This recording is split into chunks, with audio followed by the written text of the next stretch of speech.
A spaceship on an important mission has crashed on the moon and the situation is dire. Oxygen levels are declining, engines are down, a crew member is hurt, and they're too far from the research station. When Dr. Song awakens, she falls from her seat and notices the water, which means there's a leak. She wants to fix it, but when she looks out, she discovers the spaceship is resting on the edge of a massive chasm. This all started a few weeks ago. The year is 2075 and Earth is going through a serious water shortage. Sea levels are falling, it never rains, and infant mortality rates have spiked as people desperately consume contaminated water. Food shortage keeps getting worse because vertical farms can't do enough, and having pets becomes illegal. The government establishes a supply regulation to control the situation, rationing water depending on social class. The most important citizens get gold cards with unlimited access. This has caused hundreds of riots from the lower classes. At the Environment for Human Survival Research Center, Song is working with plants and animals. She gets a visit from Section Chief Kim of the SAA, or Space and Aeronautics Division, asking her to join their mission. At first she refuses, but she changes her mind when she hears it's about the Balhi lunar station, where her sister died 5 years ago. Because of her death, the government compensated Song with a gold card. Song attends a meeting to learn the mission details and meet the crew. The Balhi station had to be closed because of a radiation leak 5 years ago, so now the new team has to retrieve some important samples in capsules to bring back to Earth for research. Once they land on the moon, they have 24 hours to complete the mission, and the capsules must be transported in low temperatures. If they have any damage, they need to be extra careful with them. The team isn't told the capsule's contents or their location, so it's all very suspicious. Moments before takeoff, the crew is shocked to learn the usual co-pilot has been replaced at the last second by a stranger named Lee. The spaceship leaves Earth and reaches orbit right on schedule, and their flying goes smoothly until they get closer to the moon. The alarm starts ringing and they learn that the docking system is having trouble, meaning the bolt won't last if they get into the landing orbit. Since they can't reach the SAA, they decide to release the landing module early. Unfortunately, the main engine won't ignite and they have to change to thrust controls, which don't work either. The spaceship crashes on the ground and slides down until it gets stuck upside down on the edge of a chasm. Back to the beginning, the crew suits up and tries to open the door, which causes the ship to slide down a little more. Some furniture starts falling and the crew dodges it, but it breaks a window instead. Song slips out and manages to hold on at the last second, and the others carefully grab her hand to bring her back inside. Afterward they get out only to watch the spaceship slide down and fall into the abyss. There's no communication with the SAA and the station is a little over 7 kilometers away, but considering the limited oxygen, they have no choice but to start walking toward Balhi. Moments later, Huang collapses because of his punctured lungs. His suit is out of water, but when the others try to give him some, Huang stops them and throws up blood before dying. The crew decides they'll pick up his body later when they get rescued and keep moving after leaving a vial of water in the guy's hand. By the time they make it to the station, their oxygen levels are at 1%, so they hurry inside on the verge of collapse and shut the airlock just in time. Then a flashback reveals Song in her old lab trying to decrypt a message left by her sister. An old conversation helps her guess the password is silent C in Latin, and once the message is decoded, it reads "Find Luna." Later she asked Huang about it and he explained that Luna is the data storage at Balhi station. In the present, the crew recharges their oxygen supplies before going out to explore the station. Since it's dark, their first goal is to find the power supply. As they walk through the hallway, they're shocked to find a body on the ground. There have been many attempts to break out into the station since it was shut down, and the suit and weapon indicate the man is a mercenary, probably working for the resource mafia. A quick scan indicates he drowned, which doesn't make sense. As they continue to wander, the crew gets another surprise: the radiation levels are normal. Song is getting too suspicious of the government's lies and wants to do an autopsy on the mercenary to check for any potential danger they may encounter, but Captain Han orders her to keep moving. Eventually the team reaches the main hub and turns on the power. The communication system is still down, but the radiation levels are okay and there's plenty of oxygen, so they take off their helmets and activate the air filtration system in the rest of the base. Afterward they examine a map of the base and discover some red areas that require level 1 authorization and were closed because of the supposed radiation contamination. There are 3 storage areas and 8 gates, so Han decides to split the group into 3 teams. Han's team reaches storage 1 but the door won't open, so they have to force it by hand. They only get to open it a few inches before an arm falls through, and when they open it completely, they find all the bodies of the previous crew. They're in the same state as the mercenary, so they didn't die from radiation either. There are blood handprints on the walls indicating the crew tried to escape, but it seems the area was shut down in an emergency. This means the crew died after the shutdown and not before, as the government said. Afterward Han's team enters storage 1 and notices someone had already been there. There are some capsules on the ground but they're all empty. Song's team heads to storage 3, but they stop when they find a strange biosignature on the scanner. Since it's moving alone, it can't be a crew member, so Chief Gong decides to investigate and tells his teammates to wait. Since this is getting too weird, Lee tells Song that she was right to be suspicious and offers to cover for her while she heads off to the infirmary to find the medical records. As soon as she's gone, Lee enters storage 3 to discover the power isn't working here and the capsules are empty. He accidentally drops his flashlight, and when he reaches under the furniture to retrieve it, something takes the flashlight away. After the initial shock, Lee tries again, only to find a capsule full of water. Meanwhile, the team heading to storage 2 finds some creepy drawings on the ceiling. This storage door won't open either, so they have to hack the lock. Once inside, they discover that someone already searched the place and the remaining capsules are empty. There are bodies on the ground, but this wasn't radiation death either because the levels are fine. When he looks more closely, Suchin realizes one of the bodies is holding a capsule. When he pulls it from the stiff fingers, he accidentally presses the body's chest and causes it to cough up a strange spore that enters Suchin's eyes. The capsule he grabbed is empty too, so the team begins heading back. On his way out, Suchin feels strange and water droplets can be seen moving under his skin as he starts hallucinating things like a starfish on the wall. Another flashback reveals that before the mission, Song had already been researching the Belhi station and noticed a weird sign. Later, Kim surprised her by saying that the sign wasn't on the door, it was on the floor.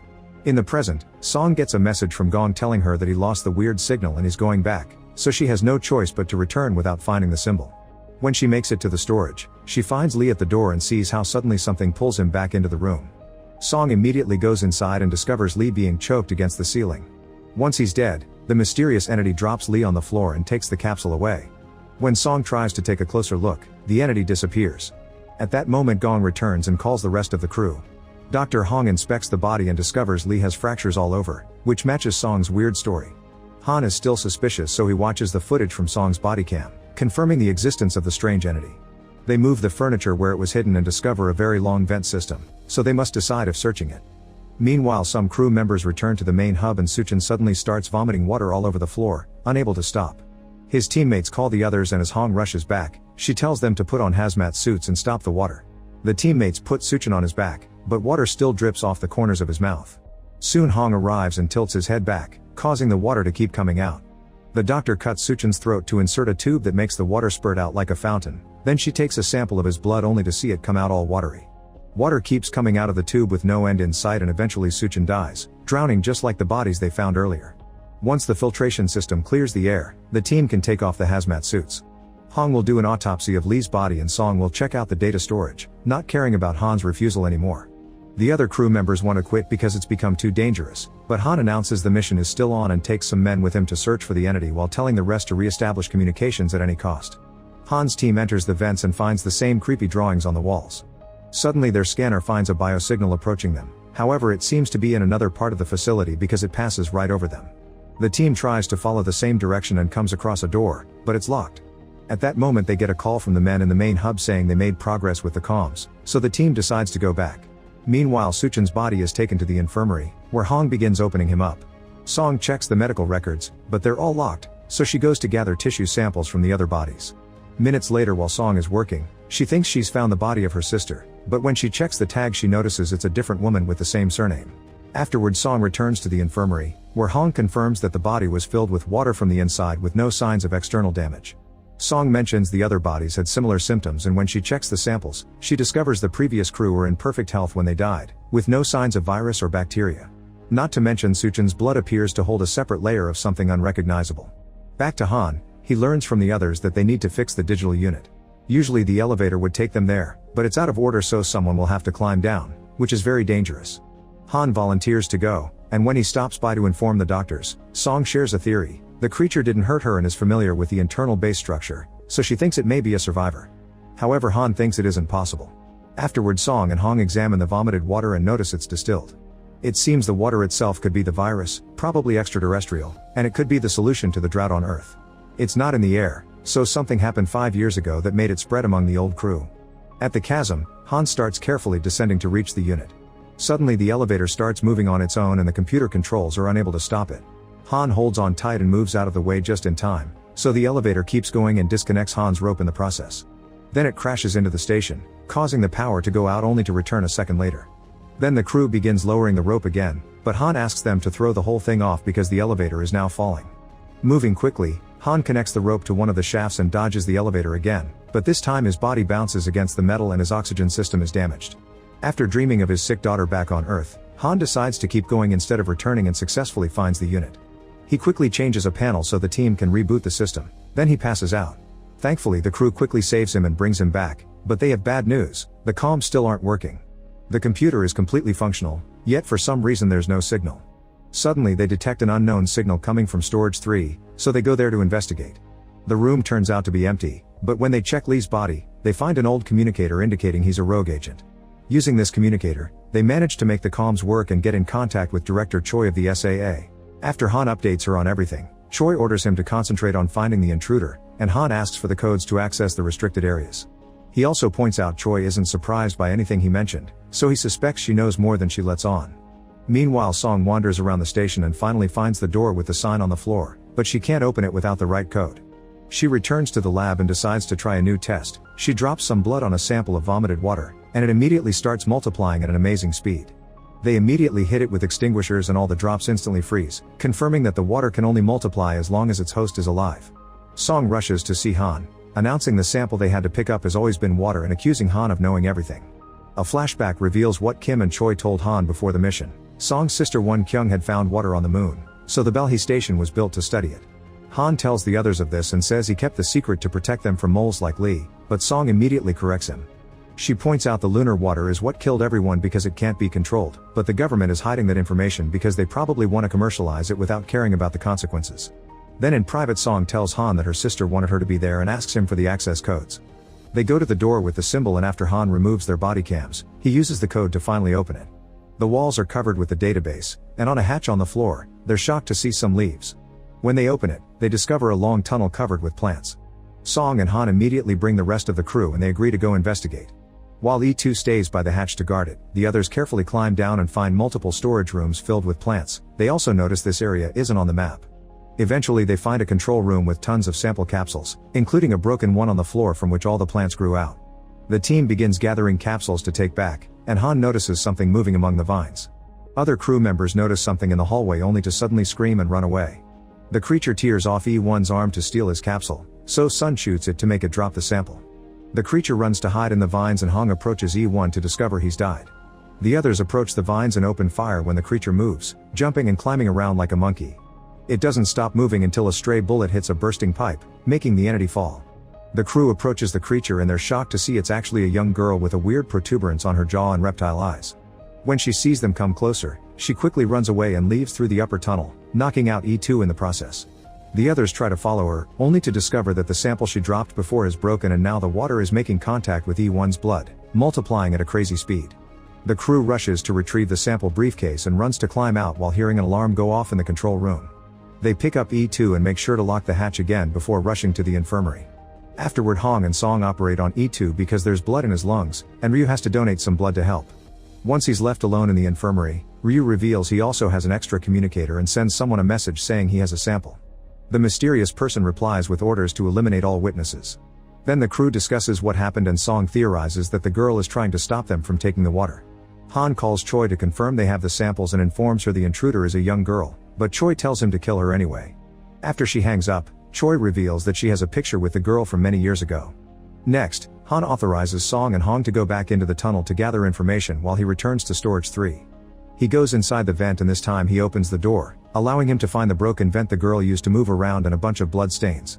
Han follows the blood while two of his men find another vent opening in a hallway, so they go inside and find an area not on the map.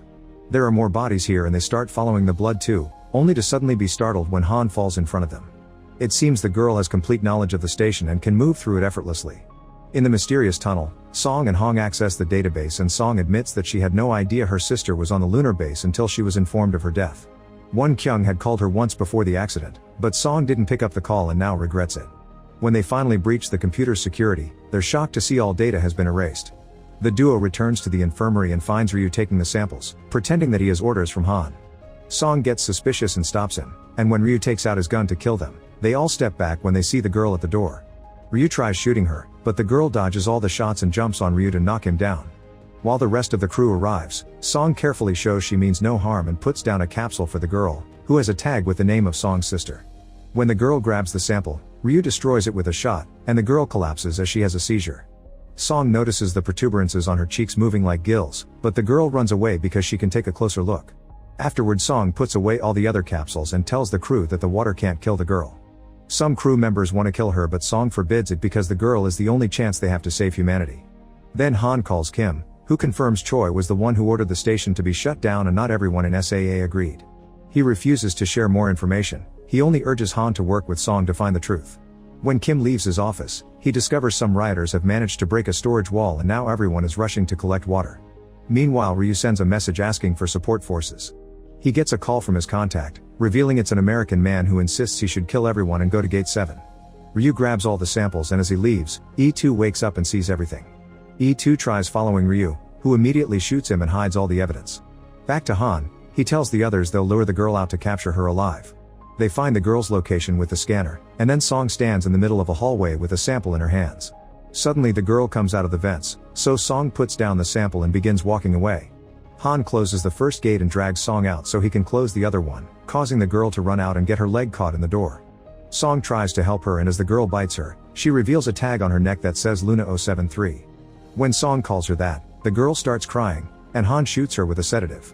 Then Song opens the door and rushes to comfort the poor girl. At that moment, Ryu activates closure for all the gates from the main terminal. Luna panics and rushes to escape through a vent, so Song grabs the sample and follows her right before the gate closes between her and the team.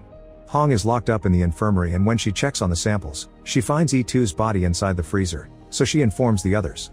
Sun runs to go through an entrance right before the gate comes down, so he starts making his way to the command center. Han and Gong manage to run through a few doors as well, but soon they also get stuck so they decide to take the vents. In the meantime, Song moves through the vents.